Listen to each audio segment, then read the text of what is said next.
नमस्कार, मी आहे वैष्णवी कथलकर। आपण बघत आहात CTV न्यूज नजर प्रत्येक बातमीवर। हिंदी आणि मराठी भाषेत बातम्या प्रसारित करणारे जिल्ह्यातील एक news channel, sponsored by Sukhkarta associates.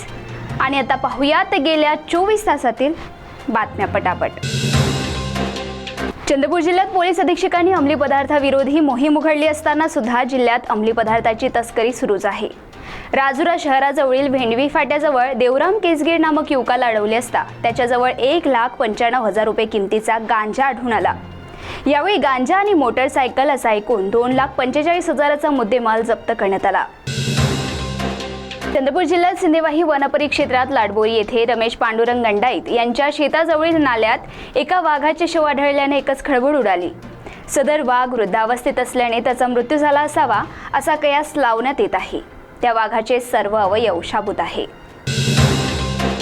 Chandrapur येथील मेडिकल कॉलेजला लागणाऱ्या साहित्याची प्रतीक्षा संपल्याची चिन्हे दिसत आहे।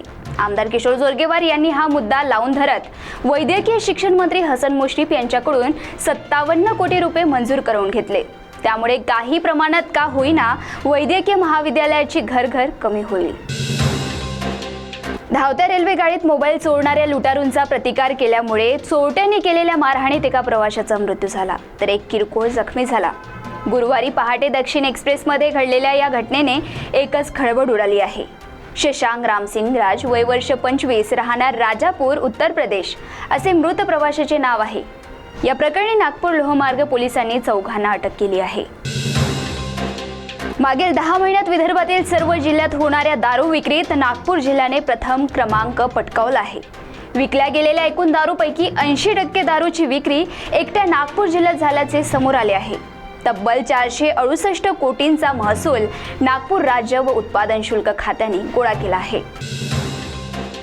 राज्यात एसटी महामंडळ आधीच तोट्यात आणि शिवशाही बसमध्ये अपघाताचे प्रमाण प्रचंड अशी अवस्था असताना आचारसंहिता लागू होण्याच्या 5 मिनिटांपूर्वी 1300 बसगाड्या भाड्याने घेण्यात आल्याचे धक्कादायक वृत्त आहे।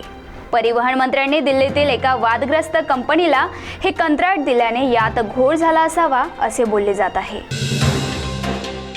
लाडक्या बहिणी आता नावडत्या होण्याची चिन्हे दिसत असून या योजनेतील लाभार्थी महिलांच्या अर्जाची छाननी होणार असल्याचे सुतोवाच महिला व बालविकास मंत्री अदिती तटकरे यांनी केले। ज्या महिलांच्या घरी 4 चाकी वाहन असेल किंवा परिवारातील कुणाच्याही नावे 4 चाकी वाहन असेल तसेच वार्षिक उत्पन्न 2.5 लाखाच्या वर असेल अशांचे अर्ज बाद ठरवले जाणार आहे। राज्यभरात रेती माफियातर्फे अधिकाऱ्यांवर होणारे जीवघेणे हल्ले लक्षात घेता आता वाळू विक्रीकरिता जुनीच पद्धत अंमलात आणण्याचा प्रस्ताव तयार केला गेला आहे। हा प्रस्ताव मुख्यमंत्री देवेंद्र फडणवीस यांच्या समोर ठेवला गेला असून लवकरच त्याला मान्यता मिळेल असे समजले जात आहे। प्रेयसी समोर कानशिलात लगावणे आईवडिलांच्या जीवावर बेतले।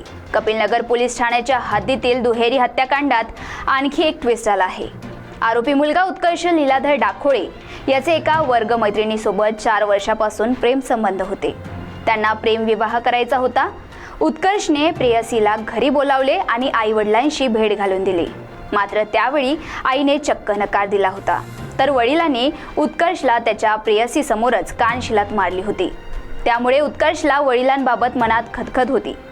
आईवडिलांचा खून करण्यामागे हे सुद्धा कारण असल्याची माहिती समोर आली आहे। तर या होत्याच्या पटापट बातम्या। लवकरच भेटूया पुन्हा काही नव्या बातम्यांसह। तोपर्यंत अशाच बातम्यांची अपडेट घेण्यासाठी बघत रहा विदर्भातील अग्रणी CTV न्यूज नजर प्रत्येक बातमीवर। नमस्कार।